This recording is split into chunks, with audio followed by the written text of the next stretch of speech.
Very good evening to all of you. आप सभी प्यारे व्यूअर्स का वार्म वेलकम है वाईटी और इंग्लिश ट्यूटर पे।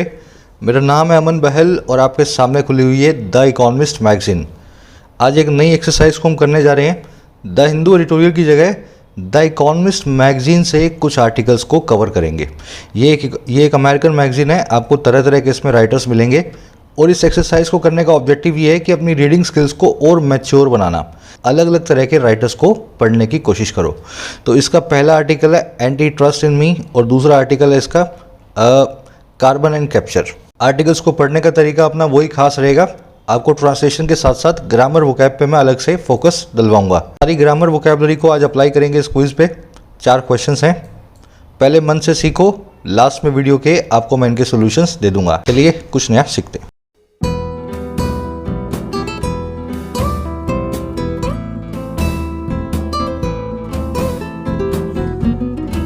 शुरू कर लेते हैं आर्टिकल को। राइटिंग स्किल्स का कोर्स ऐप के ऊपर अवेलेबल है, बेसिक से एडवांस्ड। बिल्कुल आपको स्क्रैच से लिखना सिखा रहा हूँ। कैसे यूपीएससी, बैंक्स, एसएससी, आइल्स किसी भी एग्जाम के लिए आपको राइटिंग करनी है। इसमें ग्रामर भी इंक्लूडेड है, जितनी ज़रूरी है बेसिक ग्रामर भी इसमें आ जाएगी। एसएससी और बैंक्स के कोर्स भी मिलेंगे इसी एप्लीकेशन पे। बहुत ही कम प्राइसेस के अंदर आपको अफोर्डेबल प्राइसेस में कोर्सेज अवेलेबल करवा रहा हूँ।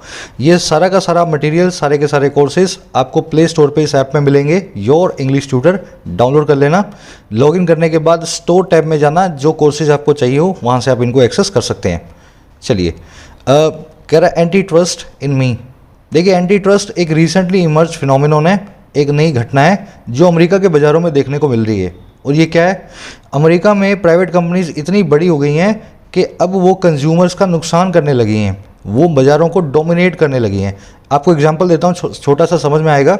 मान लो जियो आज सभी जो है टेलीफोन ऑपरेटर्स को बंद करवा दे, उन सभी का बिजनेस बर्बाद कर दे, और फिर यही जियो हमें 1000 रुपये में 1 GB डेटा बेचने लगे, तब हमारे पास कोई ऑप्शन नहीं होगा। तो जियो जिस प्रैक्टिसेस में इन्वॉल्व होगा वो कहलाएगी एंटी ट्रस्ट प्रैक्टिसेस, कंज्यूमर्स का नुकसान करने वाली। कह रहा anti trust in me. America में बहुत एंटी ट्रस्ट आ गया है। मी मतलब मैं खुद, है ना। अमेरिका अपनी बात कर रहा है, हमारे बाजारों में बड़ा एंटी ट्रस्ट है। अब कैसे है? कह रहे 2 trends in American capitalism in past decades are too stark to be ignored. कह रहे 2 ट्रेंड्स हैं, 2 रुझान हैं अमेरिका के पूंजीवाद में, अमेरिकन कैपिटलिज्म में। और कब? पिछले कई दशकों में, पिछले कई डेकेड्स में। कह रहे 2 ट्रेंड्स हैं, वो बहुत ही ज़्यादा स्टार्क हैं। स्टार्क का मतलब होता है प्लेन, क्लियर एंड ग्लूमी। इस वर्ड को हमने कई बार किया है। स्टार्क का मतलब होता है ऐसी चीज़ जो आपसे छुपी ना हो, बिल्कुल साफ हो और बड़ी उदासी भरी हो, उदास करने वाली हो। तो बहुत ही उदास करने वाली और साफ साफ 2 ट्रेंड्स हमें अमेरिका के जो है कैपिटलिस्ट मार्केट्स में देखने को मिलते हैं। और स्टार्क हैं कि उनको इग्नोर नहीं किया जा सकता, उनको आप जो है दरकिनार नहीं कर सकते हो। आओ इस सेंटेंस को तोड़ करके स्ट्रक्चर को समझते हैं। ट्रेंड्स आपका सब्जेक्ट है, आर आपकी वर्ब है। तो कॉन्सेप्ट करेंगे यहाँ पे 2-2 वाला। पहले स्ट्रक्चर को देख लेना, 2 और 2, 2 और 2, है ना। देखो, the journey was too difficult to finish. इस सेंटेंस का मतलब ये है जर्नी इतनी मुश्किल थी कि मैं फिनिश नहीं कर पाया। इतनी ज़्यादा मुश्किल थी सफ़र कि मैं उसको फिनिश नहीं कर पाया। इसको आप खोल करके ऐसा लिख सकते हो, the journey was so difficult that I could not finish it. दोनों बातें एक ही है।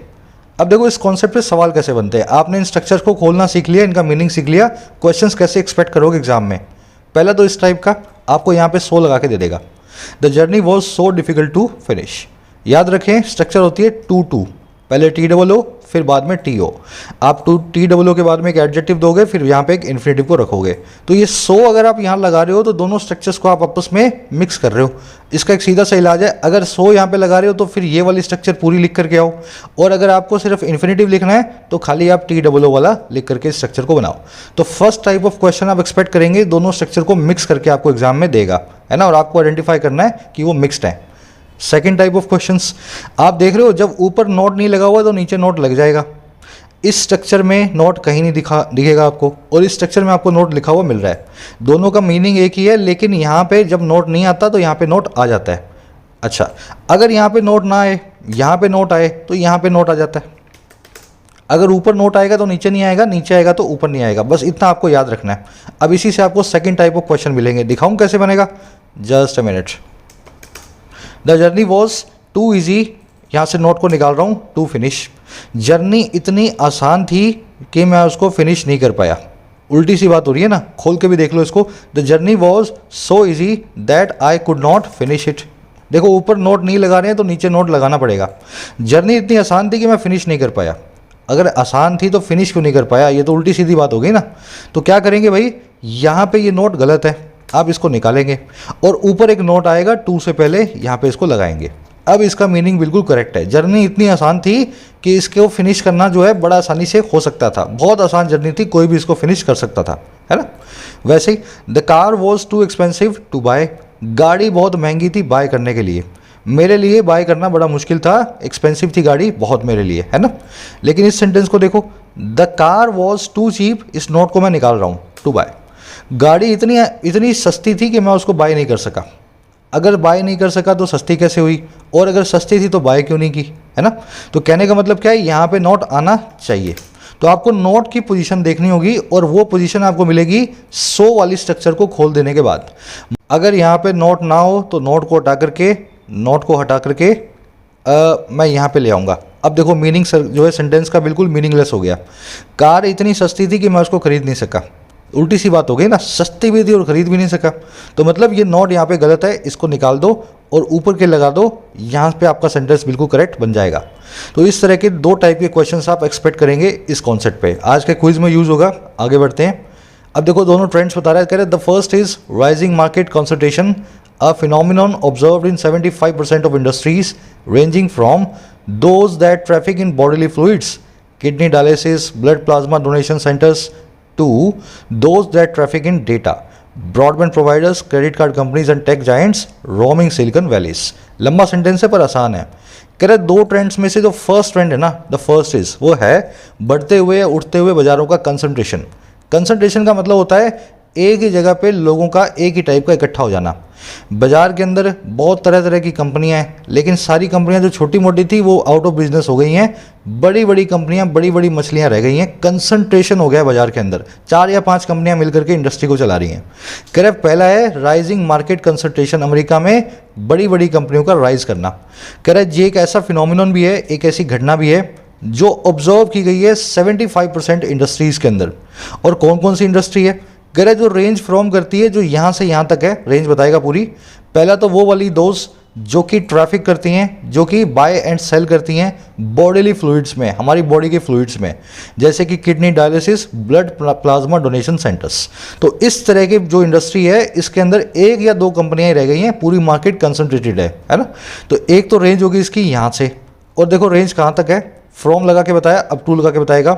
वहां तक वो कंपनियां जो ट्रैफिक करती हैं, बाय और सेल करती हैं डेटा में, ब्रॉडबैंड प्रोवाइडर हैं, क्रेडिट कार्ड कंपनियां हैं और टेक जाइंट्स हैं, जो कि रोम कर रहे हैं, जो कि घूम रहे हैं सिलिकॉन वैली में, अमेरिका की जो है आईटी मार्केट में। समझे ना।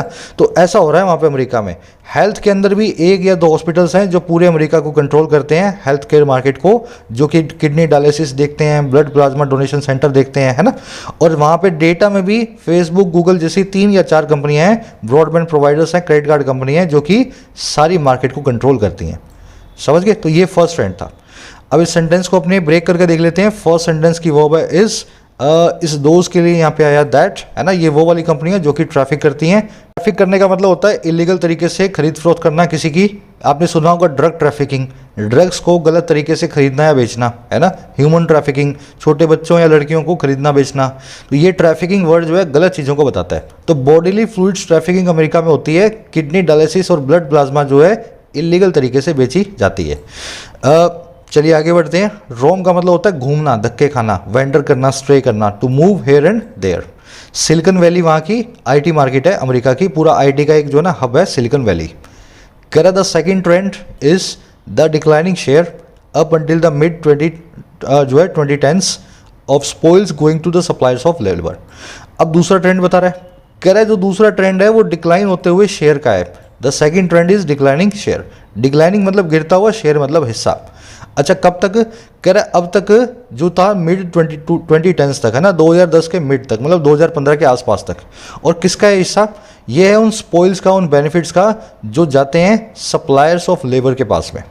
समझ रहे हो। तो दूसरा ट्रेंड यही है, सप्लायर ऑफ लेबर जो कंपनियां हैं उनके जो है स्पॉइल्स, उनके जो बेनिफिट्स हैं वो कम होते जा रहे हैं, गिरते जा रहे हैं, शेयर डिक्लाइन होता जा रहा है। ये हमने मिड 2010 तक देखा, 2015 के आसपास हमने देखा।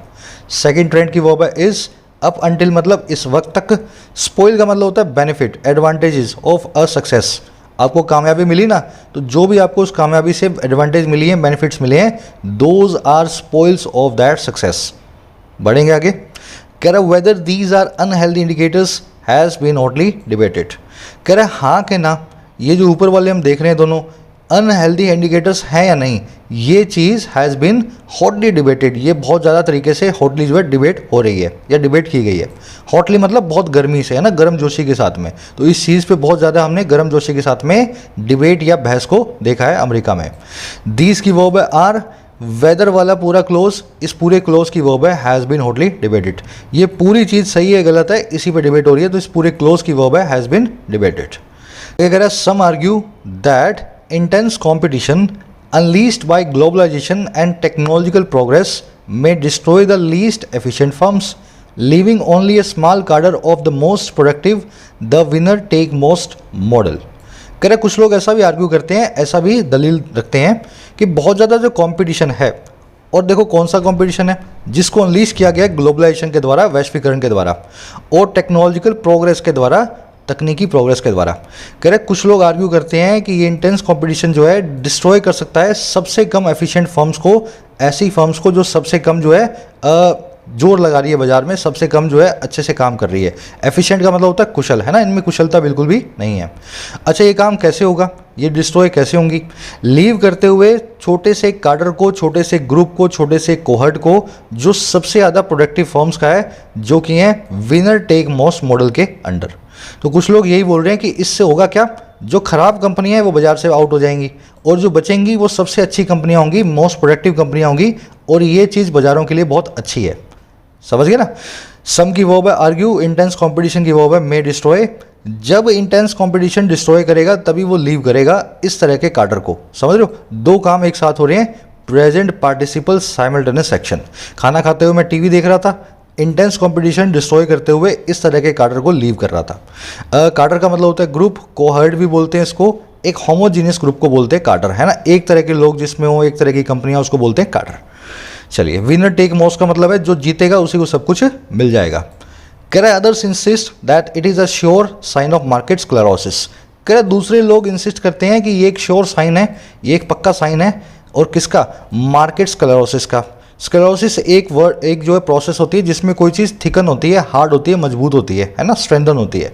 तो कुछ लोग बोल रहे हैं कि इससे बाजार और मजबूत होंगे, छोटी मोटी कंपनियां जो अच्छे से व्यापार नहीं करती हैं वो आउट ऑफ बिजनेस होंगी, ताकि बड़ी कंपनियों को सबक मिले और बहुत मजबूती से अपना जो है बिजनेस को खड़ा करें। बाजारों के सशक्तिकरण का काम होगा स्क्लेरोसिस का। समझ गए, ये वर्ड को देख लेना, स्क्लेरोसिस किसी चीज़ का मजबूत होना, हार्डन होना, किसी चीज़ का थिक हो जाना। अदर्स की वर्ब है इंसिस्ट, इट की वर्ब है इज, ये ए को निकाल दें, इट की करेक्ट वर्ब है इज। चलिए छोटा सा आर्टिकल था ये, है ना, थोड़ा अमेरिकन राइटर्स कैसा लिखते हैं हमें पता लगा। एक आर्टिकल और कर लेते हैं, थोड़ा बड़ा भी इससे, ये एनवायरनमेंट के ऊपर बेस्ड है। पहले वाला आपको इजी लगा होगा, लेकिन दूसरा वाला थोड़ा सा आपको लगेगा मुश्किल, है ना। Carbon and capture. देखिए कार्बन आप जानते हैं, कार्बन डाइऑक्साइड जिससे बनती है ना, कार्बन फुटप्रिंट हमारा आ रहा है, ग्लोबल वार्मिंग हो रही है, तो एक ग्लोबल वार्मिंग से जुड़ा हुआ जो है ना ये पूरा आर्टिकल है। और कैप्चर का मतलब होता है आप कितना किस कार्बन को कैप्चर कर रहे हो। कैप्चर को हम यहाँ पे जोड़ करके देख रहे हैं बाजारों में कार्बन टैक्स से। अगर आपकी कंपनी कुछ ऐसा प्रोडक्ट बनाती है जिसमें बहुत धुआं निकलता है, तो आपकी कंपनी पे सरकार एक टैक्स लगाएगी, कार्बन टैक्स। विदेशी मार्केट्स में ऐसा हो रहा है अभी, है ना। तो ये टैक्स लगाने का काम कहलाता है कैप्चर करना। आपका कार्बन जो है कैप्चर हो चुका है, आपने अपने हिस्से का कार्बन का पैसा सरकार को दे दिया है। तो करेक्ट कार्बन एंड कैप्चर। अब क्या हुआ, बात क्या हुई, correct carbon prices are the most cost effective way to fight climate change, but for them to work properly emissions must be priced everywhere. ये वही बात कर रहा है। करेक्ट कार्बन प्राइसेस जो है ना, मैंने आपको अभी समझाया ना, अगर आपकी कंपनी कुछ ऐसा प्रोडक्ट बनाती है जिसमें बहुत धुआं निकलता है, तो अमेरिकन और यूरोपीय बाजारों में आप पे एक अलग से टैक्स लगाया जाता है आपकी कंपनी पे। कह रहे जो कार्बन प्राइस है ना, जो कार्बन टैक्स है, वो प्राइसेस सबसे अच्छा कॉस्ट इफेक्टिव वे हैं फाइट करने के लिए क्लाइमेट चेंज को, फाइट करने के लिए जो है ग्लोबल वार्मिंग को। कह रहे लेकिन इनके लिए अच्छे से वर्क करने के लिए प्रॉपरली जो एमिशंस हैं, जो धुआं छोड़ने का काम है, डिस्चार्ज करने का काम है, उनको प्राइस किया जाना चाहिए हर जगह। अगर कुछ यूरोपीय बाजार लगा रहे हैं इस तरह का कार्बन प्राइसेस और वहाँ पे ग्लोबल वार्मिंग से लड़ने की बात हो रही है ना, तो ये काम इंडिया में भी होना चाहिए, एशिया में भी होना चाहिए और चाइना में भी होना चाहिए। हर जगह कार्बन प्राइसेस को आपको लगाना है। समझ गए सेंटेंस को? कार्बन प्राइसेस की वर्ब है आर, एमिशंस की वर्ब है must be priced passive voice में। कार्बन प्राइस मैंने आपको समझा दिया, कार्बन टैक्स, एमिशन का मतलब होता है धुआं। सब जगह ये टैक्स लगाओ, पूरी दुनिया में लगाओ, ताकि कंपनियां कम से कम धुएं के साथ जो है अपने जो है प्रोडक्शन को आगे बढ़ाएं। कॉस्ट इफेक्टिव हर वो चीज़ है जिसके अंदर आपको कम कीमत पे अच्छा जो है प्रोडक्शन मिलता है। तो ग्लोबल क्लाइमेट चेंज को वैसे तो फाइट करने में बहुत पैसा लगने वाला था, लेकिन जब से हमने कार्बन प्राइसेस लगाई कंपनियों ने खुद ही धुआं छोड़ना कम कर दिया। तो एक कॉस्ट इफेक्टिव वे है ग्लोबल फाइट जो है क्लाइमेट चेंज से फाइट करने का।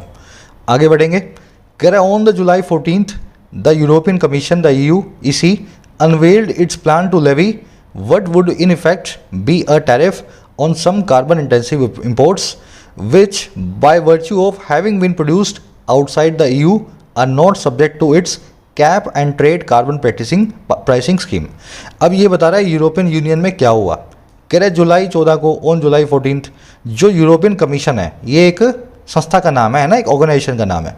कह रहा है इसने अनवेल कर दिया, लॉन्च कर दिया, सबके सामने रख दिया, रिवील कर दिया इसके प्लान को। अच्छा कौन सा प्लान था? जो था लेवी करने का, इम्पोज करने का। अच्छा किस चीज़ को? एक ऐसी चीज़ को जो कि वुड होगी इन इफेक्ट, सच में, इन इफेक्ट मतलब सच में, और क्या होगी? एक टैरिफ, एक कर, एक टैक्स। और किस पे? कई कार्बन इंटेंसिव इंपोर्ट्स पे, कई ऐसे आयात के आइटम्स पे जिनमें कार्बन बहुत खर्च हुआ है, जिनमें धुआं बहुत निकला है बनने में। कह रहे वो इंपोर्ट्स जो कि बाय वर्च्यू ऑफ का मतलब होता है ऑन अकाउंट ऑफ या बिकॉज ऑफ, जो कि इस वजह से, बाय वर्च्यू ऑफ जो कि बिकॉज ऑफ, और किस वजह से? हैविंग बीन प्रोड्यूस हो चुकने की वजह से। आपने यहाँ पे यूज़ किया है परफेक्ट जीरेंट को, समझो, जो कि इस वजह से और वजह प्रोड्यूस होने की आउटसाइड द यूरोपियन यूनियन के बाहर, आर नॉट सब्जेक्ट टू नहीं है cap and trade carbon pricing scheme के।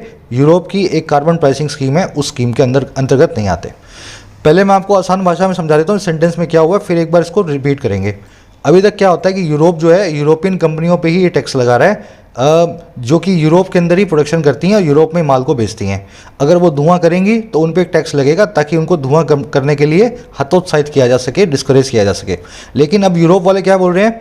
हमारे देश में जो कंपनी आएगी हम उसको चेक करेंगे, उसका प्रोडक्ट जो कैसा है, और हम उसके हिसाब से उसके ऊपर कार्बन टैक्स लगाएंगे ही लगाएंगे। तो यही हुआ है। तो जुलाई 14 को EU ने एक प्लान को अनवेल कर दिया है कि हम लगा देंगे एक ऐसी चीज़ को जो कि वास्तव में होगी एक टैरिफ, एक टैक्स कई कार्बन इंटेंसिव इंपोर्ट्स पे। और वो क्यों लगेगा? क्योंकि जो लोग वो चीज़ें हैं इस वजह से हैं, और वो हैं बाहर प्रोड्यूस होने की, having been produced outside of the EU।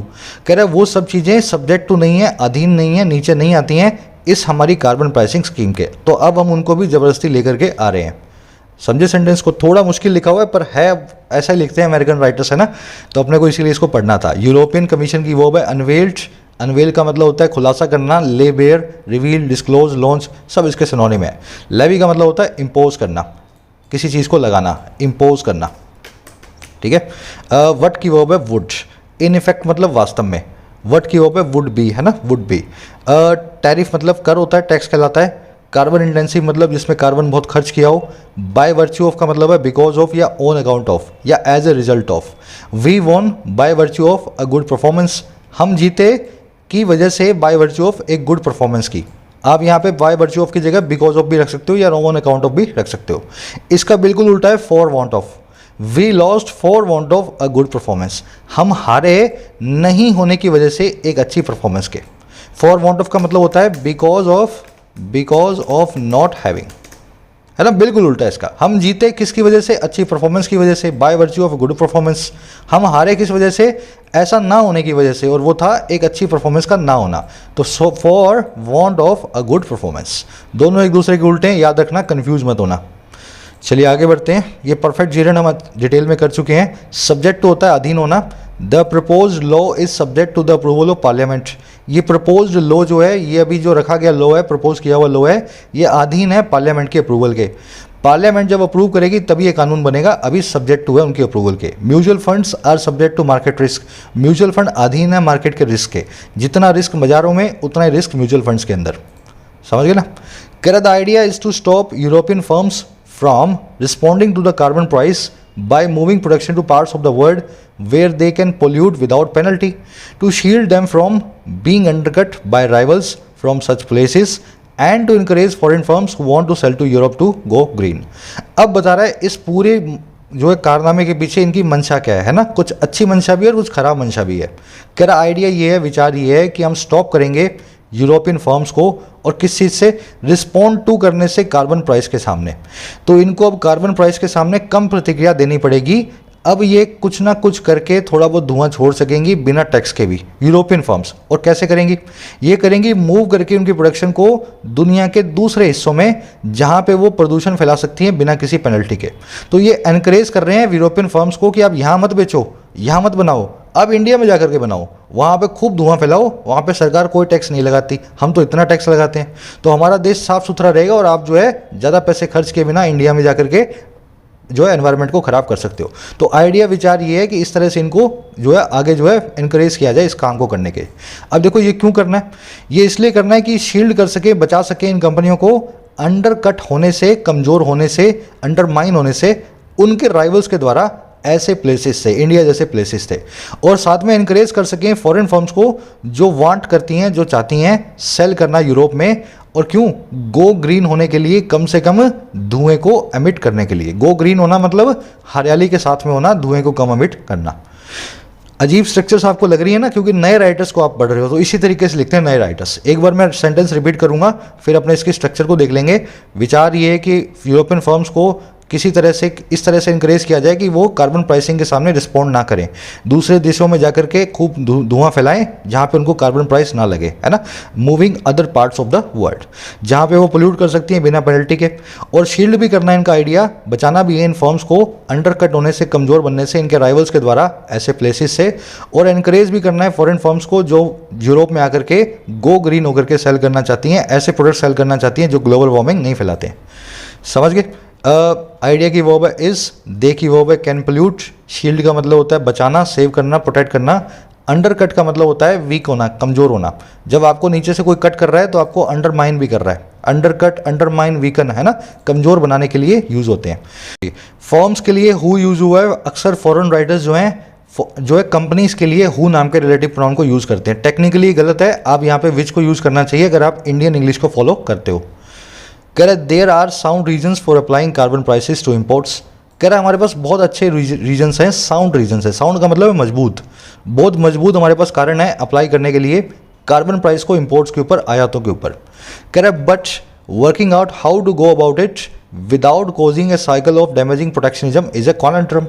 कह रहे लेकिन वर्कआउट करना, फिगर आउट करना, रास्ता निकालना, वर्कआउट करना मतलब रास्ता निकालना, लेकिन रास्ता निकालने का जो काम है ना, और क्या चीज़ का, कि कैसे गो अबाउट इट करेंगे, कैसे इस काम को करेंगे। When you go about something, आप उस काम को करने की कोशिश कर रहे हो, तो कह रहे ऊपर वाले काम को कैसे करेंगे, ये रास्ता निकालना। और कैसे करना है, बिना कॉज किए हुए एक साइकिल को, एक चक्कर को जो है डैमेजिंग प्रोटेक्शनिज्म का। प्रोटेक्शनिज्म मतलब अपनी कंपनियों को प्रोटेक्ट करने का काम करना, ताकि बाजार पूरा का पूरा जो है आपकी कंपनियों से डोमिनेटेड हो। तो ऐसे साइकिल को बिना जो है, विदाउट जो है कोज करवाए। कह रहे ये काम करना बड़ा ही एक कॉन्ट्रम है, अपने आप में एक मिस्ट्री है, अपने आप में एक पजल है।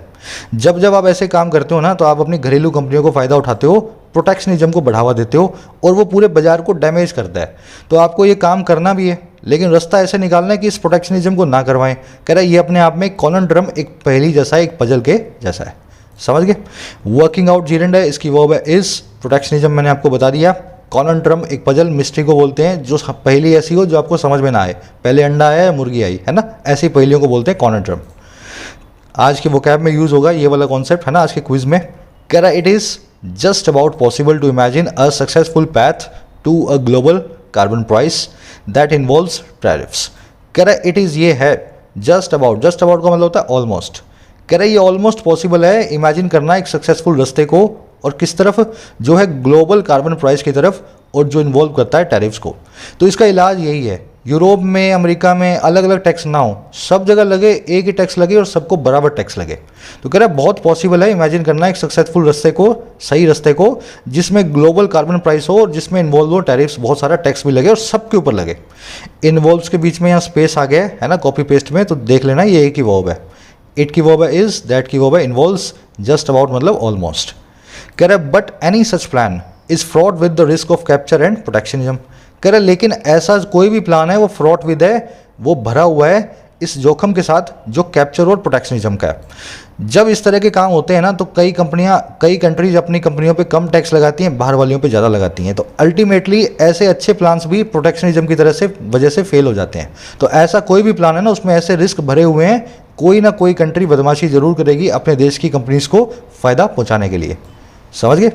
एनी सच प्लान की वर्ब है इज, फ्रॉड विद का मतलब होता है भरा हुआ, full of something, negative sense में। जैसे सेंटेंस देखो, the situation was fraud with water, the bucket was fraud with water. Bucket का मतलब है बाल्टी, बाल्टी भरी हुई थी पानी से। अब यहाँ पे भरे हुए के लिए फ्रॉड विद यूज़ नहीं कर सकते हैं। मैं बता रहा हूँ आपको, नेगेटिव चीज़ों के लिए किसी सिचुएशन में नेगेटिव चीज़ें हो तब आप फ्रॉड विद को यूज़ करें। यहाँ फ्रॉड विद गलत हो जाएगा, आप लिखें यहाँ पे वॉज फुल ऑफ वाटर, है ना, या filled with water, filled with water. लेकिन ये सेंटेंस बिल्कुल ठीक है, the situation was fraud with danger. Situation जो है भरी हुई थी डेंजर से। तो नेगेटिव सेंस में कोई चीज़ किसी से भरी होती है, किसी जोखिम से, डेंजर से, डाउट से, क्वेश्चन से, तब आप फ्रॉड विद नाम के इस वर्ड को जो है इस फ्रेज को यूज़ करें। बढ़ेंगे आगे, कह रहे governments must tread with care while also recognising that failing to price carbon adequately may be the greatest danger of all. कह रहा सरकारों को ट्रेड विद केयर करना ही चाहिए। ट्रेड विद केयर का मतलब है एडवांस करना, वॉक करना केयर के साथ में। ट्रेड का मतलब होता है चलना, है ना, ट्रेड विद केयर का मतलब है आगे बढ़ना। तो कह रहे सरकारों को आगे बढ़ना ही चाहिए, ट्रेड विद केयर करना ही चाहिए। और कैसे? उसी वक्त रिकॉग्नाइज करते हुए और इस चीज़ को कि फेल अगर हुए, नाकामयाब अगर हुए प्राइस करने के लिए कार्बन को एडिक्वेटली, तो वो हो सकता है आज तक का सबसे बड़ा डेंजर ऑफ ऑल। तो सरकारों को बिल्कुल ध्यान से आगे बढ़ना है और इस चीज़ को हमेशा दिमाग में रखना है। अल्टीमेटली कार्बन टैक्स हमें लगाना ही पड़ेगा। अगर ये नहीं लगाया तो धरती कुछ सालों में तबाह हो जाएगी। सबसे बड़ा डेंजर यही है कि अगर आपने कार्बन टैक्स नहीं लगाया तो ये कंपनियां खुलेआम धुआं छोड़ती रहेंगी जब तक इन पे टैक्स नहीं लगेगा।